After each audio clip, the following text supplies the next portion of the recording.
Hi everybody, I'm Mrs. White. I am the Roanoke City Schools Superintendent. Thank you so much for joining me tonight. To all the moms and dads and grandmoms and granddads out there, thank you for joining me too. I know that you love reading. You know how I know? Because you're here with me tonight.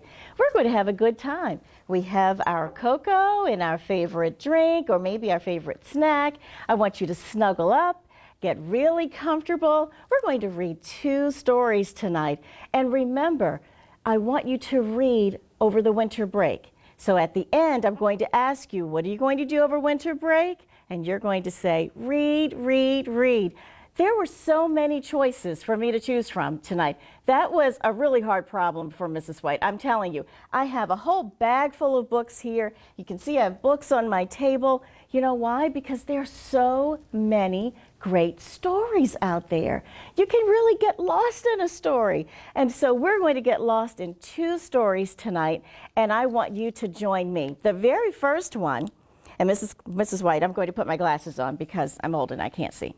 So it's entitled, Share Some Kindness, Bring Some Light. And the author is April Stott. And we're going to read this wonderful story. You know what I love already? I love the illustrations. What's an illustration? Right? It's a drawing, right? And it's a picture of what's going on. And so we're going to get right into it tonight. And so snuggle up and get ready. Again, this is Share Some Kindness, Bring Some Light. You got it. Okay, let's find out. Oh, I love her outfit. Coco and Bear were friends from almost the first time they met. They were very different. Bear was big, Coco was small. Bear was shy.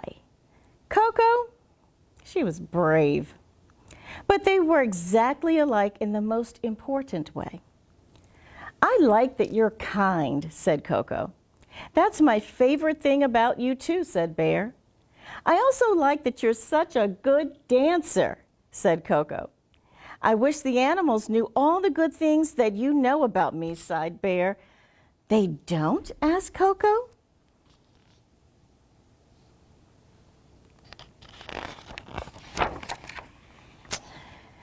They say that I must be mean because I'm so big, and some of them are afraid of me. Noodle strudel, said Coco in disbelief. Yeah, said Bear, sniffling. Coco gave Bear a big, tight hug because that's what made her feel better whenever she was sad. You know what? I love it when my friends and family give me a big old hug right now. I know it's hard right now to give a big old Bear hug, but that's what makes me feel better too. After Bear got some of his sadness out, Coco said, my grandma always says, when life gets dark as winter's night, share some kindness, bring some light. If we can do that, maybe the other animals will see what a good, kind bear you are. But how do you share kindness? asked Bear. Coco thought for a moment. I think kindness must be something that you can give away, like a gift. We can bake cookies to share, suggested Bear. Yeah, agreed Coco. But how do we bring light? Let's make some lanterns, said Coco. They're so cozy. I have supplies in my cave that we can use, offered Bear. Interesting.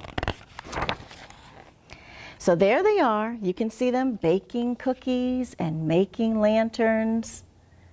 How many are planning to bake cookies over the winter break? Me too. I just have to remember to share them.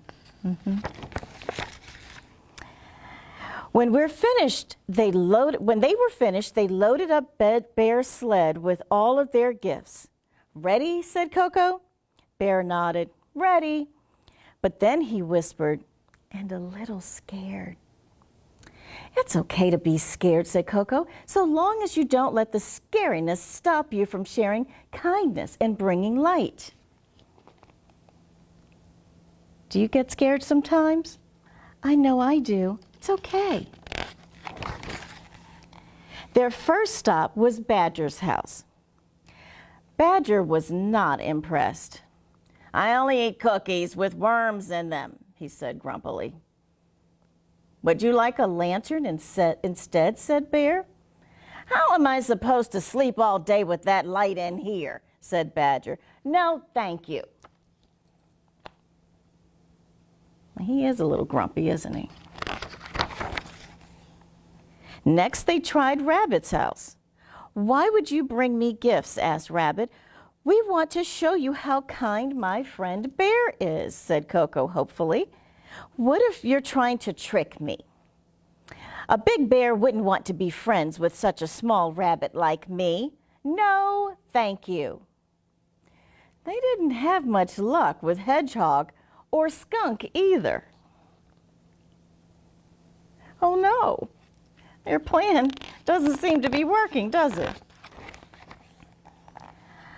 "I'm ready for a break," sighed Bear. "Maybe we need to make some different gifts and try again tomorrow," said Coco. The walk home was cold, and the only sound was the crunch of paws and boots through the snow. Do you know that crunch?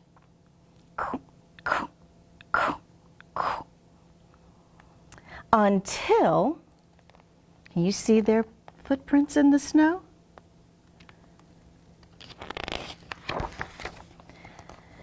"Help! Did you hear that?" asked Bear. "It's coming from over there," said Coco, pointing. She leaped off the path and flump. What happened to her? Oh my goodness. "Quick, climb on my back," said Bear. "Help!" The cry came again. Who is that?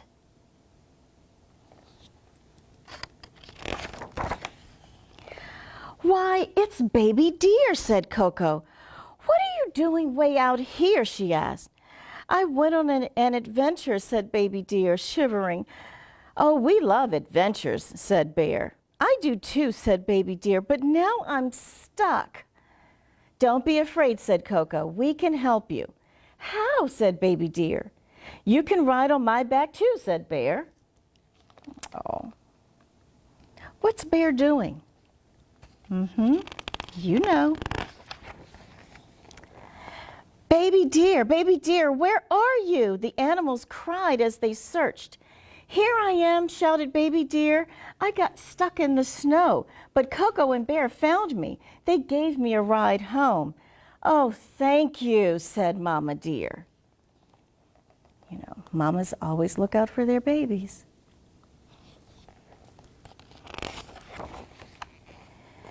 "Wow, good thing Bear is so big," exclaimed Rabbit. "And brave," said Hedgehog. "And friendly," said Skunk.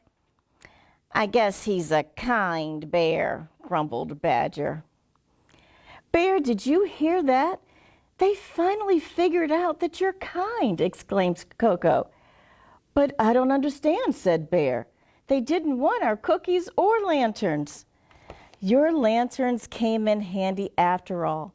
But helping Baby Deer showed how kind you really are," explained Mama Deer.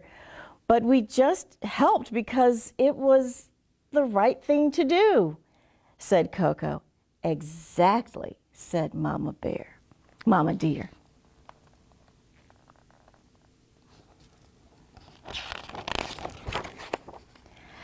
"I guess kindness is about giving away love instead of gifts," said Bear. "It's doing something nice without expecting to get anything in return." Coco looked up at the stars. "I think I get it now." "Get what?" asked Bear. "When life gets dark as winter's night, share some kindness, bring some light." And look at what's next. Coco grinned and started tapping her foot. "But Bear, there's one more thing that the others still don't know about you." What's Bear doing? He's dancing. Let me see your happy dance. Let me see. Let's play a little music.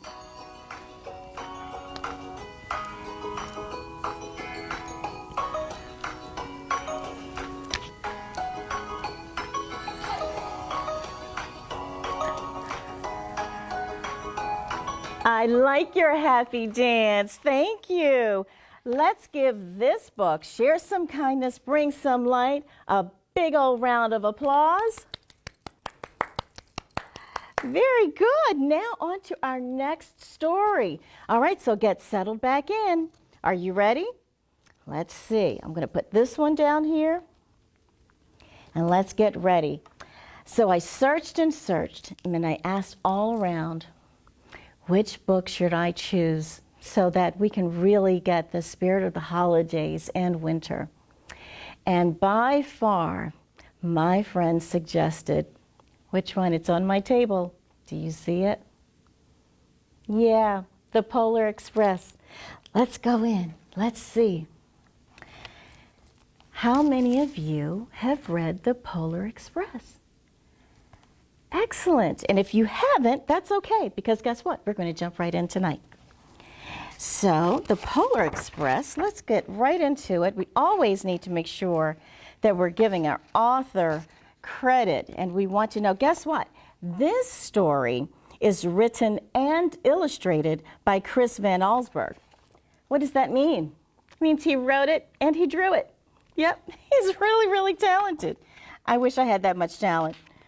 And many of you are very talented. And guess what? Over the winter break, you can write your own stories. That would be so awesome if you could just write your own story and maybe pattern it after one that you love. Oh, and this has great illustrations too, so I'll be sure to share them. So let's get to it. On Christmas Eve many years ago, I lay quietly in my bed. I did not rustle the sheets. I breathed slowly and silently. I was listening for a sound a friend had told me I'd never hear. The ringing bells of Santa's sleigh. There's no Santa, my friend had insisted, but I knew he was wrong. Late that night, I did hear sounds, though not ringing of bells. From outside came the sounds of hissing steam and squeaking metal. I looked through my window and saw a train standing perfectly still in front of my house. Well, that's a little bizarre. I would be curious too. It was wrapped in an apron of steam. Let's think about those words. It was wrapped in an apron of steam. Close your eyes for a minute. Can you see that? A train wrapped in an apron of steam. I love the way this author is using words. So you can use words just like that in your story too. Snowflakes fell lightly around it. A conductor stood at the open door of one of the cars. He took a large pocket watch from his vest and then looked up at my window. I put on my slippers and robe. I tiptoed downstairs and out the door. All aboard!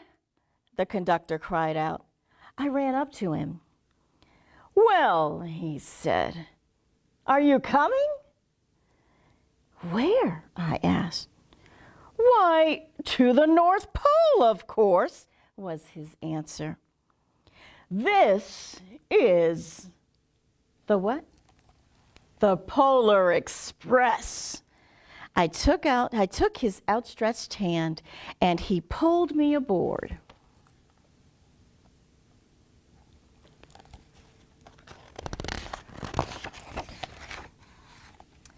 The train was filled with other children, all in their pajamas and nightgowns. We sang Christmas carols and ate candies with nougat centers as white as snow. We drank hot cocoa as thick and rich as melted chocolate bars. Outside, the lights of towns and villages flickered in the distance as the Polar Express raced northward.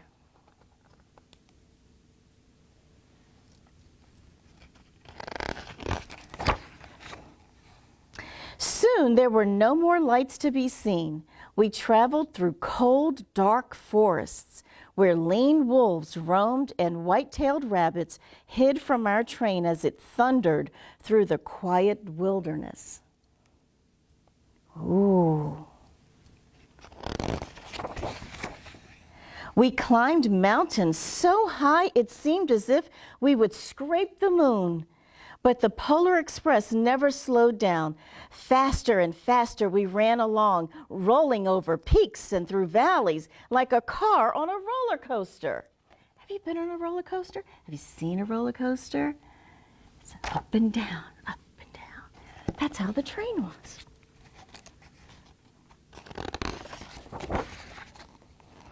The mountains turned into hills, and the hills to snow-covered plains. We crossed a barren desert of ice, the great polar ice cap. Lights appeared in the distance. They looked like lights of a strange ocean liner sailing on a frozen sea. "There," said the conductor, "there is the North Pole."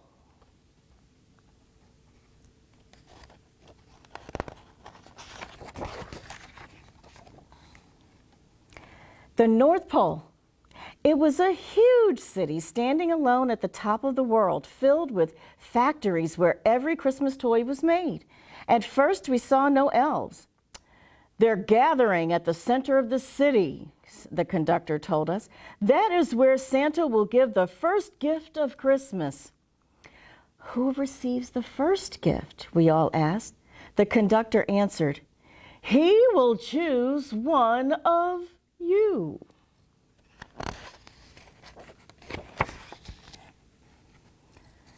"Look!" shouted one of the children. "The elves!" Outside, we saw hundreds of elves as our train drew closer to the center of the North Pole. We slowed to a crawl. So crowded were the streets with Santa's helpers. When the Polar Express could go no farther, we stopped and the conductor led us outside. You see with the illustration? Here we go. All the elves right down there.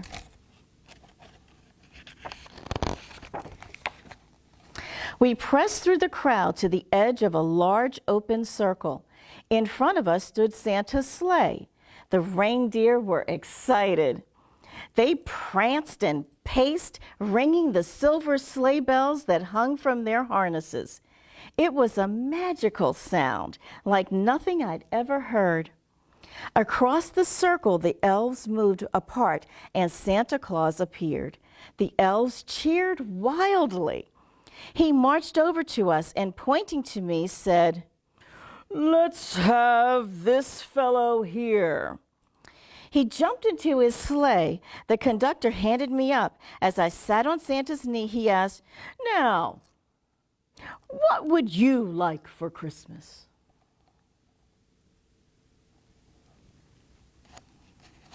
Let's see what he says.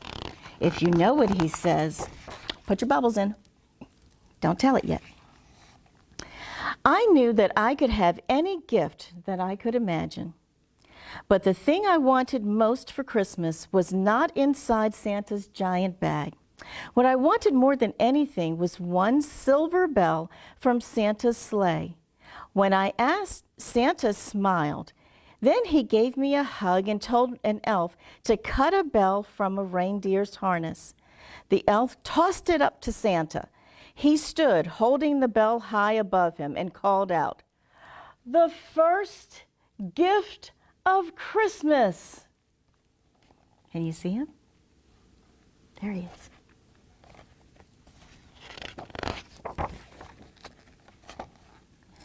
A clock struck midnight. As the elves roared their approval. Santa handed the bell to me, and I put it in my bathrobe pocket. The conductor helped me down from Santa's sleigh and shouted out the reindeers' names as he cracked his whip. His team charged forward and climbed into the air. Santa circled once above us and then disappeared into the cold, dark polar sky.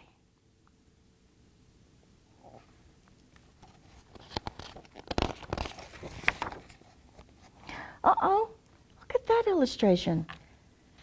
He doesn't look too happy after he just got a gift. Let's see what happened. As soon as we were back inside the Polar Express, the other children asked to see the bell.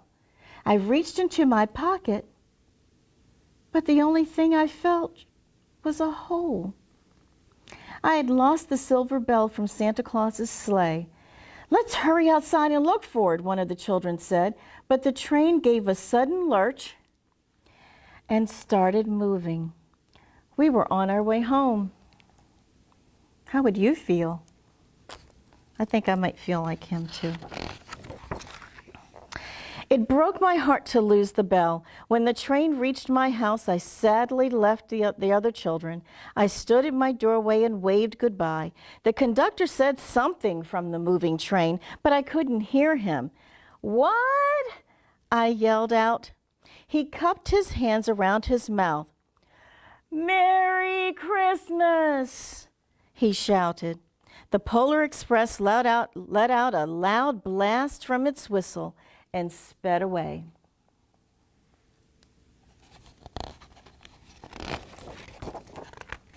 On Christmas morning, my little sister Sarah and I opened our presents. When it looked as if everything had been unwrapped, Sarah found one last small box behind the tree.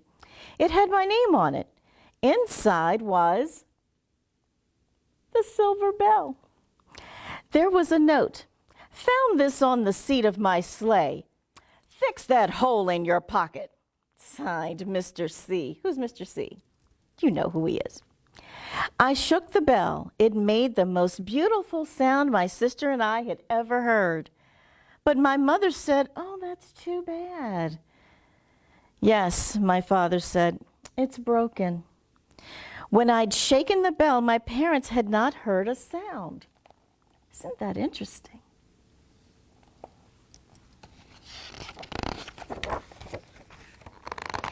At one time, most of my friends could hear the bell, but as years passed, it fell silent for all of them. Even Sarah found one Christmas that she could no longer hear its sweet sound. Though I've grown old, the bell still rings for me, as it does for all who truly believe.